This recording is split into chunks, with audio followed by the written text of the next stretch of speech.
What we normally do is we remove the brush. We cut it off close to the ground as possible.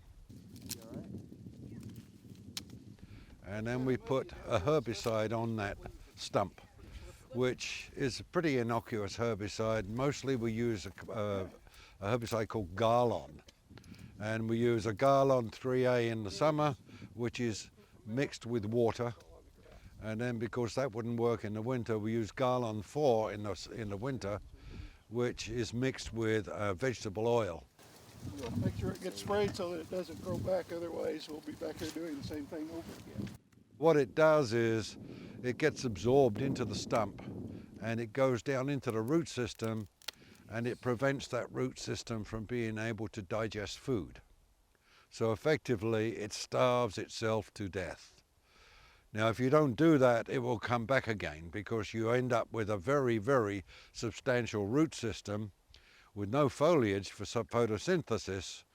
So you will see a stump that hasn't been herbicide, and around the edge of it probably 12 new shoots coming up trying to get foliage pretty darn quick. So it is important that when you cut, you herbicide. If you cut and you herbicide immediately, your success rate is 99%. The other thing is that if you apply it immediately, you don't give nature a chance to form a skin over that cut. And that is particularly important when you're cutting Asian honeysuckle.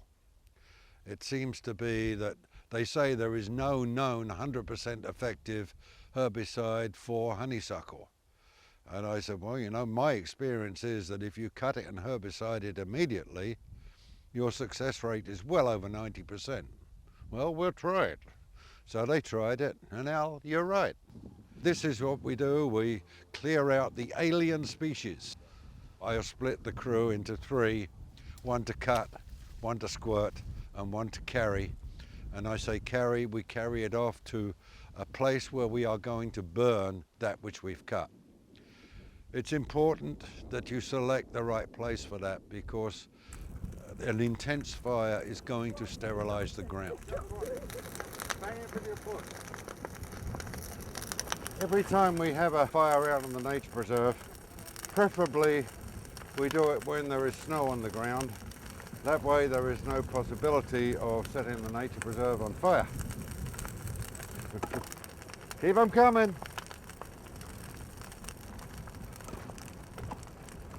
Tell you, we looked at this pile for a long time. We've been waiting to have the real hot day and burn it.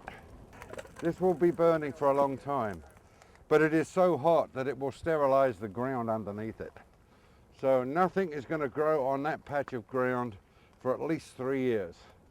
And then all that will come in will be the bad things, the thistles, the ragweed, the velvet leaf, all the things that we don't want. But we have destroyed, with all this heat, all the humus and all the microorganisms that support the growth of native plants. So these weeds that come in, it was described to me like they are nature's scabs. If you fall over and graze your elbow, the first thing that you find is you get a scab. Scab does what? Well, it provides the environment for your skin to grow again underneath. So they say, well, these weeds are nature's scabs. They provide the environment, the microorganisms and the humus for native plants to come in later. So this is John's emergency pile. You see, in case it didn't all burn today, we got the start of another fire ready. Yes? We always bring these, they're called flappers. It's like a pole with an 18-wheeler mud flap on the end. And its purpose is that right now, this fire is generating enough heat to melt the snow around it. So then eventually the grass will dry out and catch fire. Well, burnt grass around the fire is a safety blanket. So we like it to set the grass on fire and burn out a little way, and then we lay this on the burning grass. You don't bang it, you just lay it on it and slide it over the grass like this, and it will snuff out the flames, so that now you can go away. let the grass a little further out, get warmed up and catch fire. And you go round the fire like this until you have established an area of burnt grass all the way around the fire, so even if sparks do fly out of the fire, they've got nothing to burn. So we minimise the number of places that we treat like this every year. And we have many places out here on the preserve. We've had a fire on the same spot 3 or 4 years in a row. And that way we minimise the number of spots that are sterilised.